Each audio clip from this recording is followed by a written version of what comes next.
ಎಲ್ಲರಿಗೂ ನಮಸ್ಕಾರಗಳು. ಮಾತು ವಿತ್ ಮಾಲಿನಿ ಕಾರ್ಯಕ್ರಮಕ್ಕೆ ತಮಗೆಲ್ಲರಿಗೂ ಸ್ವಾಗತ. ನಾನು ಪ್ರೊಫೆಸರ್ ಸುತ್ತುರೇಸ್ ಮಾಲಿನಿ, ಅಧ್ಯಕ್ಷರು, ಜೆನೆಟಿಕ್ಸ್ ಮತ್ತು ಜಿನೋಮಿಕ್ಸ್ ಅಧ್ಯಯನ ವಿಭಾಗ, ಮೈಸೂರು ವಿಶ್ವವಿದ್ಯಾನಿಲಯ. ಹೆಣ್ಣನ್ನ ನಾವು ಯತ್ರ ನಾರ್ಯಂತೂ ಪೂಜಂತೆ ರಮಂತೆ ತತ್ರ ದೇವತಃ ಅಂತೀವಿ. ಅಂದ್ರೆ ಹೆಣ್ಣನ್ನ ಎಲ್ಲಿ ನಾವು ಪೂಜಿಸ್ತೀವಿ, ಎಲ್ಲಿ ಗೌರವಿಸ್ತೀವಿ, ಅಂಥ ಕಡೆ ಎಲ್ಲಾ ದೇವತೆಗಳು ಇರ್ತಾರೆ ಅನ್ನೋದು ನಮಗೆಲ್ಲ ಗೊತ್ತಿರೋದು. ಅದು ನಮ್ಮ ಸಂಸ್ಕೃತಿಯಲ್ಲಿ ಬಂದಿರೋ ಅಂಥದ್ದು. ವೇದಗಳ ಕಾಲದಲ್ಲಿ ನಾವು ನೋಡೋದಾದ್ರೆ ಹೆಣ್ಣಿನ ಸ್ಥಾನಮಾನ ತುಂಬಾ ಚೆನ್ನಾಗಿತ್ತು. ಆಕೆಗೆ ಉತ್ತಮವಾದ ಸ್ಥಾನನ ಕೊಡ್ತಾ ಇದ್ರು, ಬಹಳ ಗೌರವಿಸ್ತಿದ್ರು. ಆದರೆ ನಂತರದ ದಿನಗಳಲ್ಲಿ ಎಲ್ಲೋ ಒಂದು ಕಡೆ ಹೆಣ್ಣನ್ನ ಭೋಗದ ವಸ್ತು ಅಂತ ನೋಡುವ ಒಂದು ಮನೋಭಾವನೆ ಜನರಲ್ಲಿ ಬಂತು. ಇದಕ್ಕೆ ಮುಖ್ಯ ಕಾರಣ ಪರಕೀಯರ ದಾಳಿ. ನಿಮಗೆಲ್ಲ ಗೊತ್ತಿರೋ ಹಾಗೆ ನಮ್ಮ ದೇಶದಲ್ಲಿ ಆಗಿರುವಂತಹ ಪರಕೀಯರ ದಾಳಿ ಜಗತ್ತಿನ ಯಾವ ದೇಶವೂ ಕಂಡಿಲ್ಲ ಅಂತಾನೆ ಹೇಳ್ಬಹುದು. ಹಾಗಾಗಿ ಸಂಪತ್ಭರಿತವಾದ ದೇಶ ನಮ್ಮದಾಗಿರೋದ್ರಿಂದ ಯಾವಾಗಲೂ ಪರಕೀಯರ ಕಣ್ಣು ನಮ್ಮ ದೇಶದ ಮೇಲಿತ್ತು. ಅವರು ದಾಳಿ ಮಾಡಿದಾಗ ಇಲ್ಲಿಯ ಹೆಣ್ಣು ಮಕ್ಕಳಿಗೆ ಶೋಷಣೆ ಮಾಡಿದ್ರು, ಅತ್ಯಾಚಾರ ಮಾಡ್ತಾ ಇದ್ರು. ಹಾಗಾಗಿ ಅದನ್ನ ತಡೆಗಟ್ಟಕ್ಕೋಸ್ಕರ ನಂತರದ ದಿನದಲ್ಲಿ ಸತಿ ಸಹಗಮನ ಪದ್ಧತಿ, ಬಾಲ್ಯ ವಿವಾಹ, ಇದೆಲ್ಲ ಒಂದು ಆಚರಣೆ ಬಂತು. ಅಂದ್ರೆ ಇಲ್ಲಿ ಅಂಥವರಿಗೆ, ಪರಕೀಯರಿಗೆ ಹೆಣ್ಣು ಸಿಗಬಾರ್ದು ಅನ್ನೋ ಒಂದು ಕಾರಣದಿಂದ ಸ್ವಯಂ ಆಕೆನೇ ಸಹಗಮನಕ್ಕೆ ಒಳಗಾಗ್ತಾ ಇದ್ಲು ಗಂಡ ತೀರಿದ ನಂತರ. ಅಥವಾ ಬಾಲ್ಯ ವಿವಾಹ ಮಾಡಿದ್ರೆ ಹೆಣ್ಣು ಮಕ್ಕಳನ್ನ ನಾವು ಕಾಪಾಡ್ಕೋಬಹುದು ಅನ್ನೋ ದೃಷ್ಟಿಯಿಂದ ಅಂತ ಆಚರಣೆಗಳನ್ನ ಜಾರಿಗೆ ತಂದಿದ್ರು. ಏಕೆಂದ್ರೆ ಅವಾಗ ಅವರು ಆ ಪ್ರಸ್ತುತ ಪರಿಸ್ಥಿತಿಯಲ್ಲಿ ಪರಕೀಯರ ದಾಳಿಯಿಂದ ತಪ್ಪಿಸ್ಕೊಳ್ಳೋದೇ ಮುಖ್ಯ ಆಗಿತ್ತು. ನಂತರ ಈ ಎಲ್ಲಾ ಒಂದು ಅನಿಷ್ಟ ಪದ್ಧತಿಗಳು ಸ್ವತಂತ್ರದ ನಂತರ ದೇಶದಿಂದ ತೊಲಗಿದರೂ ಸಹ ನಂತರದ ದಿನದಲ್ಲಿ ಎಲ್ಲೋ ಒಂದು ಕಡೆ ಹೆಣ್ಣಿನ ಸ್ಥಾನಮಾನ, ಆಕೆಗೆ ಸಿಕ್ಕುವ ಗೌರವ ಕಡಿಮೆಯಾಗ್ತಾ ಬಂತು, ಶೋಷಣೆ ಹೆಚ್ಚಾಗ್ತಾ ಬಂತು. ಅದರಲ್ಲೂ ಮುಖ್ಯವಾಗಿ ದೈಹಿಕ ಶೋಷಣೆಗಿಂತ ಲೈಂಗಿಕ ಶೋಷಣೆಗೆ ಹೆಣ್ಣು ಮಕ್ಕಳು ತುತ್ತಾಗ್ತಿರೋದು ನಿಮ್ಗೆಲ್ಲ ಗೊತ್ತಿದೆ. ಜಗತ್ತಿನಾದ್ಯಂತ ಬೇರೆ ದೇಶಗಳಿಗೆ ಹೋಲಿಸಿದರೆ ನಮ್ಮ ದೇಶದಲ್ಲಿ ಇದರ ಸಂಖ್ಯೆ ಇತ್ತೀಚೆಗೆ ಜಾಸ್ತಿ ಆಗ್ತಾ ಇದೆ.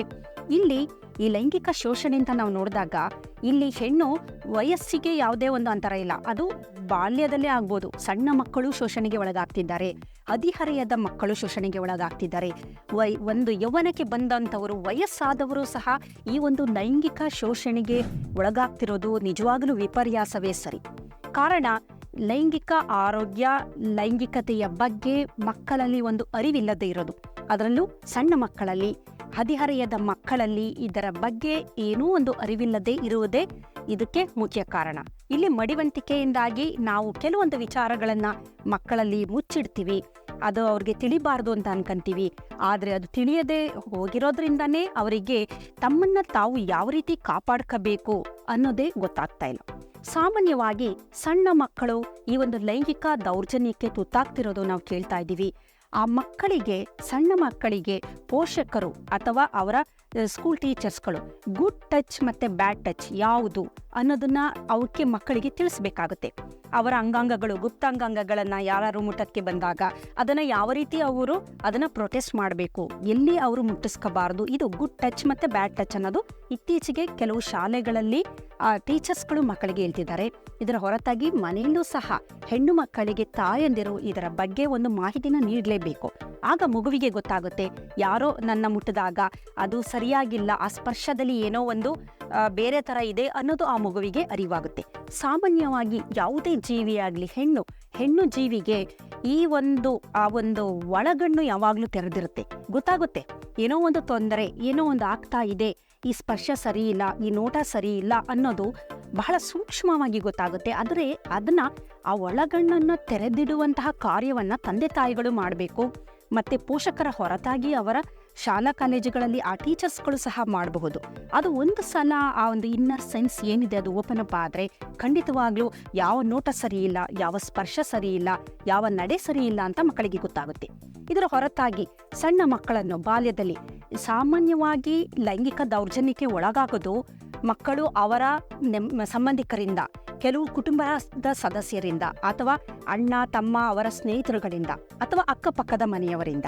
ಹಾಗಾಗಿ ಮನೆಗೆ ಬಂದಾಗ ತಾಯಿ ಅಥವಾ ತಂದೆ, ಅವರ ನೆಂಟರಾಗಬಹುದು, ಫ್ರೆಂಡ್ಸ್ ಆಗಿರ್ಬೋದು, ಅಥವಾ ಅವರ ನೆರೆಹೊರೆಯವರಾಗಿರ್ಬೋದು, ಇವರ ಮೇಲೆ ಒಂದು ಕಣ್ಣು ಇಟ್ಟೇ ಇರಬೇಕು. ಅವರು ಯಾವ ರೀತಿ ನಮ್ಮ ಮಕ್ಕಳ ಜೊತೆ ನಡ್ಕೊಂತಾ ಇದ್ದಾರೆ, ಅವರ ಉದ್ದೇಶ ಏನಿರಬಹುದು ಅಂತ. ಅದೇ ತರ ಮಕ್ಕಳಿಗೂ ಸಹ ಅಕ್ಕಪಕ್ಕದ ಮನೆಯವರು ಯಾವುದೋ ಅಂಕಲ್ ಚಾಕ್ಲೇಟ್ ಕೊಡುತ್ತೆ ಅಂದಾಗ ಅದ್ರ ಬಗ್ಗೆ ಹೇಳಿರ್ಬೇಕು ನಾವು. ಯಾರು ಏನೇ ಕೊಟ್ಟರು ತಗೋಬಾರ್ದು, ನನಗೆ ಗೊತ್ತಿಲ್ದಾಗೆ ಹೋಗ್ಬಾರ್ದು ಅಥವಾ ನಿನ್ಗೇನಾದರೂ ಒಂಥರ ಇರುಸು ಮುರುಸು ಅನ್ನಿಸಿದರೆ ತಕ್ಷಣ ಹೇಳ್ಬೇಕು ಅಂತ ತಾಯಿ ಮಗುವನ್ನ ಕೂರಿಸ್ಕೊಂಡು ಅದಕ್ಕೆ ಬಹಳ ಸಮಾಧಾನವಾಗಿ ಕೆಲವೊಂದು ವಿಚಾರಗಳನ್ನ ಹೇಳ್ಬೇಕು. ನಿನಗೇನಾದರೂ ಇರುಸು ಮುರುಸಾದರೆ ಯಾರ್ದಾದ್ರೂ ನಡವಳಿಕೆಯಿಂದ ನೀನು ನನಗದನ್ನು ಬಂದು ತಿಳಿಸ್ಬೇಕು ಅಂತ ತಾಯಿ ಹೇಳ್ಬೇಕು. ಇಲ್ಲಿ ಮಕ್ಕಳುಗಳು ಹೆದರ್ಕೊಂತಾರೆ, ನಾನು ಹೇಳಿದ್ರೆ ತಂದೆ ತಾಯಿ ಬೈತಾರ, ಹೊಡಿತಾರ ನನಗೆ, ಅಥವಾ ನನ್ನ ಕಳಿಸೋದಿಲ್ವಾ, ನನ್ನ ಆಟ ಆಡೋಕ್ಕೆ ಬಿಡೋದಿಲ್ವಾ, ಅಥವಾ ನನಗೆ ಸ್ಕೂಲ್ನೇ ಬಿಡಿಸ್ಬಿಡ್ತಾರ. ಈ ಥರದ್ದು ಬಹಳಷ್ಟು ಒಂದು ಮಕ್ಕಳಿಗೆ ಭಯ ಇರುತ್ತೆ, ನನಗೇನು ಮಾಡಿಬಿಡ್ತಾರೆ ನಾನು ಹೇಳಿದ್ರೆ ಅಂತ. ಆದರೆ ತಾಯಿ ಆದವಳು ಮಗುವನ್ನ ಬಹಳ ಪ್ರೀತಿಯಿಂದ ಅದಕ್ಕೆ ಇದರೆಲ್ಲದ್ರ ಬಗ್ಗೆ ವಿವರಣೆ ನೀಡಿದಾಗ ಖಂಡಿತವಾಗ್ಲೂ ಮಗುವಿಗೆ ಗೊತ್ತಾಗುತ್ತೆ, ಓಹೋ ಇದು ಗುಡ್ ಟಚ್, ಇದು ಬ್ಯಾಡ್ ಟಚ್, ನಾನು ಹೀಗಿರಬೇಕು, ಇವ್ರು ಯಾರೋ ನನ್ನ ಜೊತೆ ಸರಿಯಾಗಿ ನಡ್ಕೊಳ್ತಾ ಇಲ್ಲ, ಇದನ್ನ ನಾನು ತಾಯಿಗೆ ತಿಳಿಸ್ಬೇಕು ಅಂತ ಅನ್ಬೋದು. ಆ ವ್ಯಕ್ತಿ ಮಗುಗೆ ಎದುರಿಸ್ಬೋದು ಅಥವಾ ಆಮಿಷ ತೋರಿಸ್ಬೋದು. ಆದರೆ ತಾಯಿ ಆ ಮಗುವಿನ ಜೊತೆ ನಿಂತಿರ್ಬೇಕು. ಆ ತಾಯಿ ಹೇಳ್ಬೇಕು ಮಗುವಿಗೆ, ನಿನ್ಗೇನೇ ತೊಂದರೆ ಆದ್ರೂ ನಾನಿರ್ತೀನಿ, ನನ್ನ ಹತ್ರ ಹೇಳೋ ನೀನು ಅನ್ನೋದನ್ನ ಆ ತಾಯಿ ಆ ಮಗುವಿಗೆ ಒಂದು ಕಾನ್ಫಿಡೆನ್ಸ್ ಕೊಟ್ಟಾಗ ಖಂಡಿತವಾಗ್ಲೂ ಆ ಮಗು ಯಾವುದೇ ರೀತಿಯ ಇಂಥ ದೌರ್ಜನ್ಯಕ್ಕೆ ಒಳಗಾಗಲ್ಲ, ಎದುರಿಸುತ್ತದು, ಅದು ಬಂದು ಹೇಳುತ್ತೆ. ಇಲ್ಲಿ ತಂದೆ ತಾಯಿಯೇ ಆ ಮಗುವಿಗೆ ಒಂದು ಶಕ್ತಿ ಅಂತ ಹೇಳ್ಬಹುದು. ಇನ್ನು ಹದಿಹರೆಯಕ್ಕೆ ಬಂದಾಗ ಇಲ್ಲಿ ದೇಹದಲ್ಲಿ ನಾನಾ ರೀತಿಯ ಬದಲಾವಣೆಗಳಾಗ್ತಾ ಇರುತ್ತೆ. ಹಾರ್ಮೋನು, ಆಂಡ್ರೋಜನ್ನು, ಎಸ್ಟ್ರೋಜನ್ನು ಬಿಡುಗಡೆಯಾಗೋದ್ರಿಂದ ಇಂಥ ಸಂದರ್ಭದಲ್ಲಿ ಹುಡುಗ ಅಥವಾ ಹುಡುಗಿಯ ದೈಹಿಕ ಮತ್ತು ಮಾನಸಿಕವಾಗಿ ಬದಲಾವಣೆಗಳು ಮತ್ತು ಭಾವನೆಗಳಲ್ಲಿ ಬದಲಾವಣೆಗಳನ್ನ ನಾವು ನೋಡ್ಬೋದು. ಒಂದು ಆಕರ್ಷಣೆ ಇರುತ್ತೆ. ಈ ಹದಿಹರೆಯದ ಮಕ್ಕಳಿಗೆ ಅಪೋಸಿಟ್ ಸೆಕ್ಸ್ ಬಗ್ಗೆ ಒಂದು ಆಕರ್ಷಣೆ ಇರುತ್ತೆ. ಹುಡುಗ ಬಗ್ಗೆ ಆಗಲಿ ಹುಡುಗಿ ಬಗ್ಗೆ ಆಗಲಿ ಒಂದು ಹೆಚ್ಚಿನ ಆಕರ್ಷಣೆ, ಒಂದು ಕುತೂಹಲ. ಹಾಗಾಗಿ ಆ ಮಕ್ಕಳು ಎಲ್ಲೋ ಒಂದು ಕಡೆ ಯಾವುದೋ ಒಂದು ಕುತೂಹಲಕ್ಕೆ, ಯಾವುದೋ ಒಂದು ಆಮಿಷಗಳಿಗೆ ತುತ್ತಾಗಿ ಈ ಒಂದು ಲೈಂಗಿಕ ದೌರ್ಜನ್ಯಕ್ಕೆ ತುತ್ತಾಗುವ ಸಾಧ್ಯತೆ ಇದೆ. ಇದರ ಹೊರತಾಗಿ ಒಂದು ಯೌವನಾವಸ್ಥೆ ಅಂತ ನಾವು ನೋಡಿದಾಗ ಇಲ್ಲಿ ಮುಖ್ಯವಾಗಿ ಹಣ, ಅಂತಸ್ತು ಇಂಥದೇ ಮುಖ್ಯವಾಗಿ ಈ ಲೈಂಗಿಕ ದೌರ್ಜನ್ಯಕ್ಕೆ ಕಾರಣಗಳು ಅಂತ ಹೇಳ್ಬಹುದು. ಯಾವುದೋ ಹುಡುಗ ಶ್ರೀಮಂತ, ಅಂತ ಹುಡುಗನ ಜೊತೆ ನಾನು ಹೋದಾಗ ನನಗೂ ಸಹ ನನಗೇನೇನು ಬೇಕು ಆ ಎಲ್ಲ ವಸ್ತುಗಳನ್ನ ಪಡಿಬಹುದು ಅನ್ನೋ ಒಂದು ದೃಷ್ಟಿ ಇರ್ಬೋದು. ಅಥವಾ ಆ ಹುಡುಗ ನನ್ನ ಮುಂದೆ ಮದುವೆ ಆಗ್ತಾನೆ, ಅವನು ತುಂಬಾ ಶ್ರೀಮಂತ, ನನಗೂ ಒಂದು ಒಳ್ಳೆಯ ಬಾಳು ಸಿಕ್ಕುತ್ತೆ ಅನ್ನುವುದೇ ಆಗಲಿ, ಅಥವಾ ಅವನಿಂದ ಬೇಕಾದಷ್ಟು ಏನು ನಮಗೆ ಒಂದು ಸವಲತ್ತುಗಳು ಸಿಕ್ಕುತ್ತೆ ಅದನ್ನ ಪಡೆಯೋದಕ್ಕೋಸ್ಕರ ಈ ರೀತಿ ಹೆಣ್ಣು ಮಕ್ಕಳು ಯಾವುದೋ ಒಂದು ಆಮಿಷಕ್ಕೆ ಒಳಗಾಗಿ ಅದು ನಿಜ ಅಂತ ಅನ್ಕೊಂಡು ಭ್ರಮೆಗೆ ಒಳಗಾಗ್ತಾರೆ.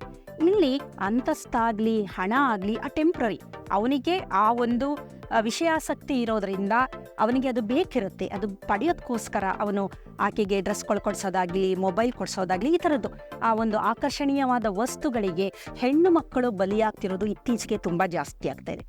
ಲೈಂಗಿಕ ಶೋಷಣೆಗೆ ಮುಖ್ಯವಾದ ಕಾರಣ ನಮ್ಮ ಸೋಷಿಯಲ್ ಮೀಡಿಯಾ ಅಂತ ಹೇಳ್ಬೋದು. ಸಾಮಾಜಿಕ ಜಾಲತಾಣ ಏನಿದೆ ಇದು ಬಹಳ ಪ್ರಮುಖವಾದ ಪಾತ್ರವನ್ನು ವಹಿಸುತ್ತೆ. ಇಲ್ಲಿ ಅಪರಿಚಿತರು ಪರಿಚಿತರಾಗ್ತಾರೆ. ಕೆಲವು ದಿನಗಳಲ್ಲಿ, ಗಂಟೆಗಳಲ್ಲಿ ತುಂಬ ಹತ್ತಿರ ಬರ್ತಾರೆ. ನಂತರ ಇವರ ಮನೆಯ ವಿಚಾರಗಳನ್ನು ಅವರು ಹೇಳ್ಕೊಳ್ಳೋದು, ಇವರ ಕಷ್ಟಗಳನ್ನು ಅವರು ಹೇಳ್ಕೊಳ್ಳೋದು, ಅವರು ಒಂದು ಸಾಂತ್ವನ ಮಾಡೋ ಥರ ನಟಿಸೋದು, ಇದೆಲ್ಲ ನಡೆಯುತ್ತೆ.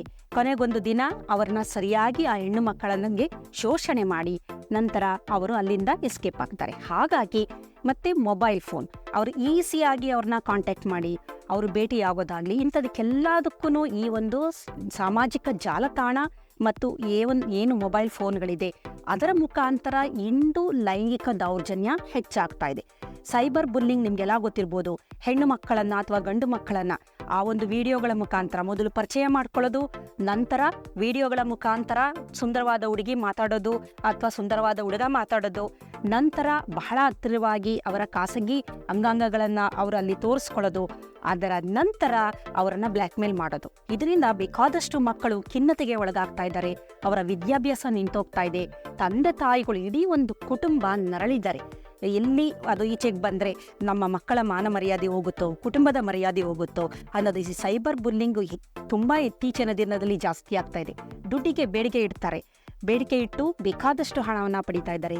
ಹಾಗಾಗಿ ಲೈಂಗಿಕ ದೌರ್ಜನ್ಯ ಅನ್ನೋದು ಬರೀ ದೇಹದ ಮೇಲೆ ಆಗುವಂಥದ್ದಲ್ಲ, ಮನಸ್ಸಿನ ಮೇಲೂ ಈ ಲೈಂಗಿಕ ದೌರ್ಜನ್ಯ ಆಗುತ್ತೆ. ಅದನ್ನು ಬಳಸಿಕೊಂಡು ಬಹಳಷ್ಟು ಒಂದು ಕುಟುಂಬ ಆಗ್ಬೋದು ಅಥವಾ ವ್ಯಕ್ತಿ ಆಗ್ಬೋದು ಖಿನ್ನತೆಗೆ ಒಳಗಾಗೋದೇ ಆಗಲಿ, ಆ ಜೀವನದ ಮೇಲೆ ಆಸಕ್ತಿ ಕಳೆದುಕೊಂಡು ಸ್ಯೂಸೈಡಲ್ ಟೆಂಡೆನ್ಸಿ ಅಥವಾ ಒಂದು ಆತ್ಮಹತ್ಯೆಗೆ ಪ್ರಯತ್ನಿಸೋದೇ ಆಗಲಿ ಬೇಕಾದಷ್ಟು ನಡೀತಾ ಇದೆ.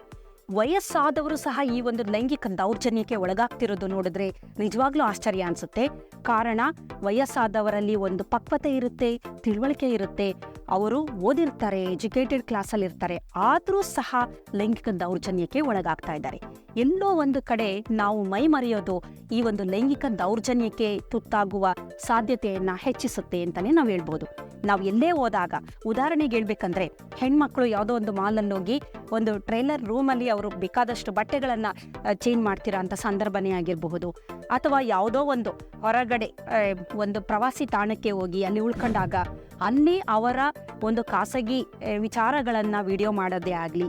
ಹಾಗಾಗಿ ನಮ್ಮ ಮನೆಯ ಹೊರತಾಗಿ ಬೇರೆ ಯಾವ ಜಾಗವೂ ಜಗತ್ತಿನಲ್ಲಿ ಸುರಕ್ಷಿತವಲ್ಲ ಅನ್ನುವುದು ನಮಗೆ ತಿಳಿದಿರಬೇಕು. ಹೆಣ್ಣುಮಕ್ಕಳು ಎಲ್ಲೇ ಹೊರಗಡೆ ಹೋದ್ರು ಸುತ್ತಮುತ್ತ ಏನಿದೆ, ಜನ ಇದ್ದಾರಾ ಇಲ್ವಾ, ಅಥವಾ ಒಂದು ರೂಮ್ನಲ್ಲಿ ಒಂದು ಬಾತ್ರೂಮೇ ಆಗಲಿ ಅಲ್ಲಿ ಏನಾದರೂ ಕ್ಯಾಮ್ರಾಗಳಿದೆಯಾ, ಈ ಥರದ್ದು ಪ್ರತಿಯೊಂದು, ಅಂದರೆ ಇಡೀ ನಮ್ಮ ದೇಹ ಕಣ್ಣಾಗಿರಬೇಕು. ಎಲ್ಲಿ ಏನಾದರೂ ತೊಂದರೆ ನಮಗೆ ಆಗಬಹುದಾದ ಅನ್ನೋದನ್ನ ನಮ್ಮ ಒಳಗಣ್ಣು, ನಾನು ಹೇಳಿದೆ, ತೆರೆದು ನೋಡಿದಾಗ ನಮ್ಗದು ಗೊತ್ತಾಗುತ್ತೆ ಅಂತ. ಖಂಡಿತವಾಗ್ಲೂ ಗೊತ್ತಾಗುತ್ತೆ. ಆ ನೋಟ ಆಗ್ಬೋದು, ಆ ಪರಿಸರ ಆಗ್ಬೋದು, ಅಥವಾ ಸ್ಪರ್ಶ ಆಗ್ಬೋದು, ಇದರಲ್ಲಿ ಏನೋ ಒಂದು ಬದಲಾವಣೆ ಇದೆ, ಏನೋ ಒಂದು ಉದ್ದೇಶ ಇದೆ ಅಂತ ಖಂಡಿತ ಗೊತ್ತಾಗುತ್ತೆ.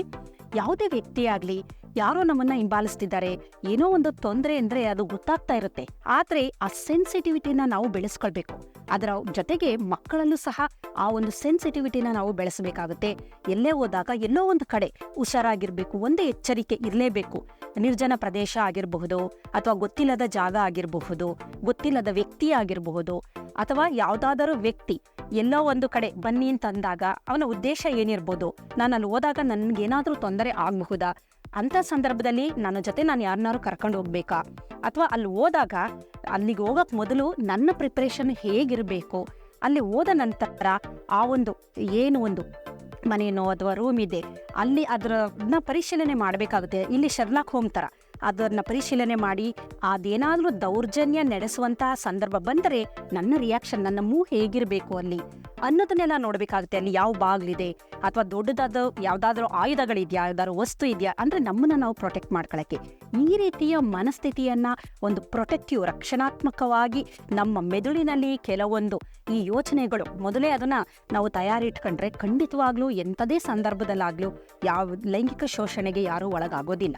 ಆದರೆ ಇಲ್ಲಿ ವಯಸ್ಸಾದವರು ಲೈಂಗಿಕ ಶೋಷಣೆಗೆ ಒಳಗಾದಾಗ ಅದು ಎಲ್ಲೋ ಒಂದು ಹಣಕ್ಕಾಗಿ, ಅಥವಾ ಒಂದು ಅಂತಸ್ತಿಗಾಗಿ, ಅಥವಾ ಏನೋ ಒಂದು ಫೇವರು ಇಂಥದಕ್ಕೆ ಒಳಗಾಗಿರ್ತಾರೆ ಹೊರತು ಅವರ ಒಂದು ಅಪಕ್ವತೆಯಿಂದಲ್ಲ. ಆದರೆ ಮಕ್ಕಳು ಹದಿಹರೆಯದವರಲ್ಲಿ ಇನ್ನೂ ಆ ಪಕ್ವತೆ ಬಂದಿರಲ್ಲ, ಅವರಿಗೆ ಗೊತ್ತಿರಲ್ಲ ಈ ಥರನೂ ಆಗಬಹುದಾದ ಅನ್ನೋದು, ಆ ವಿಚಾರಗಳೇ ತಿಳಿದಿರಲ್ಲ. ಅಪರಿಚಿತರು, ಉದಾಹರಣೆಗೆ ಹೇಳ್ಬೇಕು ಅಂದ್ರೆ, ಟ್ರೈನಲ್ಲಿ ಎಲ್ಲೋ ಹೋಗ್ತಾ ಇರ್ತೀವಿ, ಎಲ್ಲೋ ಒಂದು ಕಂಪಾರ್ಟ್ಮೆಂಟಲ್ಲಿ ಎಲ್ಲ ಪರಿಚಯ ಆಗ್ತಾರೆ. ಅಪರಿಚಿತರು ಏನೋ ಕೊಡ್ತಾರೆ, ಬಿಸ್ಕೆಟ್ ಏನೋ ಕೊಡ್ತಾರೆ, ಅಥವಾ ಕೇಕ್ ಕೊಡ್ತಾರೆ ಬರ್ತಡೇ ಅಂತ. ನಾವೇನ್ ಮಾಡ್ತೀವಿ, ಒಂದು ಅಪ್ಲಿಕೇಶನ್, ಅಯ್ಯೋ ಏನಾರು ಅನ್ಕೊಂಡ್ಬಿಡ್ತಾರಲ್ಲ, ಅಯ್ಯೋ ಅವ್ರ ಮನಸ್ಸಿಗೆ ಯಾಕೆ ನಾವು ಬೇಜಾರು ಮಾಡೋದು ಅಂತ ನಾವು ಅದನ್ನ ಸೇವನೆ ಮಾಡ್ಬೋದು.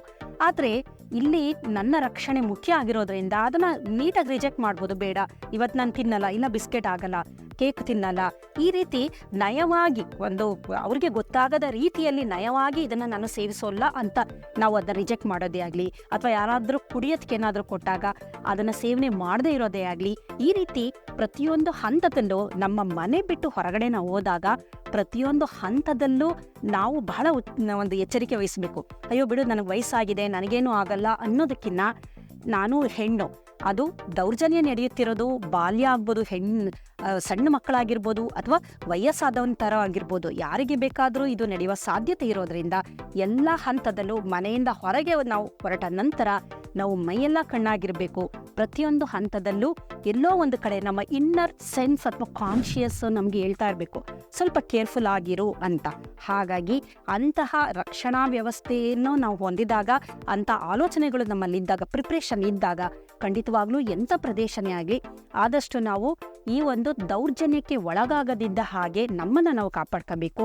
ಇದರ ಬಗ್ಗೆ ಮಕ್ಕಳಲ್ಲಿ ತಿಳುವಳಿಕೆ ಕೊಡಬೇಕು. ಅದು ಸಣ್ಣ ಮಕ್ಕಳಿಗೆ, ಹದಿಹರೆಯದವರಿಗೆ, ಅಥವಾ ಯೌವನಕ್ಕೆ ಬಂದಂತಹವರಿಗೂ ಸಹ, ಅವ್ರಿಗೂ ಸಹ ಏನೂ ಗೊತ್ತಿರೋದಿಲ್ಲ. ಕಾರಣ ಇತ್ತೀಚೆಗೆ ಮಕ್ಕಳಿಗೆ ಓದುವ ಹವ್ಯಾಸ ಇಲ್ಲ. ಹಾಗಾಗಿ ಯಾವ ರೀತಿ ಪರಿಸ್ಥಿತಿಗಳು ಬರಬಹುದು ಅದನ್ನು ಹೇಗೆ ನಿಭಾಯಿಸಬೇಕು ಅನ್ನೋದು ಸಹ ಮಕ್ಕಳಿಗೆ ಗೊತ್ತಿರೋದಿಲ್ಲ. ಹಾಗಾಗಿ ಹಿರಿಯರು ಅದರ ಬಗ್ಗೆ ಎಲ್ಲೋ ಒಂದು ಎಚ್ಚರಿಕೆ ಕೊಟ್ಟಾಗ ಅದು ವರ್ಕ್ ಆಗುತ್ತೆ. ಬ್ರೈನ್ ಅದನ್ನು ಸೆನ್ಸ್ ಮಾಡಿರುತ್ತೆ, ಇಂಥ ಪರಿಸ್ಥಿತಿ ಬಂದರೆ ನೀನು ಈ ಥರ ರಿಯಾಕ್ಟ್ ಮಾಡಬೇಕು, ಈ ಥರ ಹುಷಾರಾಗಿರಬೇಕು ಅಂತ. ಹಾಗಾಗಿ ಲೈಂಗಿಕ ಶೋಷಣೆ ಅನ್ನೋದು ಶೋಷಿತರು, ಶೋಷಣೆಗೆ ಒಳಗಾಗುವವರು ಎಲ್ಲಿರ್ತಾರೋ ಅಲ್ಲಿವರೆಗೂ ಅದು ನಡೀತಾನೆ ಇರುತ್ತೆ. ಆದರೆ ಶೋಷಣೆಗೆ ಒಳಗಾಗದಿದ್ದ ಹಾಗೆ ನಾವು ಮುನ್ನೆಚ್ಚರಿಕೆಯನ್ನು ತೆಗೆದುಕೊಂಡಾಗ ಖಂಡಿತವಾಗ್ಲೂ ನಾವು ಸುರಕ್ಷಿತವಾಗಿರ್ಬೋದು. ಜಗತ್ತು ಎಷ್ಟೇ ಹಾಳಾಗಿದೆ ಅಂತ ನಾವಂದ್ರು, ನಾವು ಅಂತಹ ಜಗತ್ತಿನಲ್ಲೂ ಸಹ ಸುರಕ್ಷಿತವಾದ ಜೀವನವನ್ನು ನಡೆಸಬಹುದು. ನಮಸ್ಕಾರ.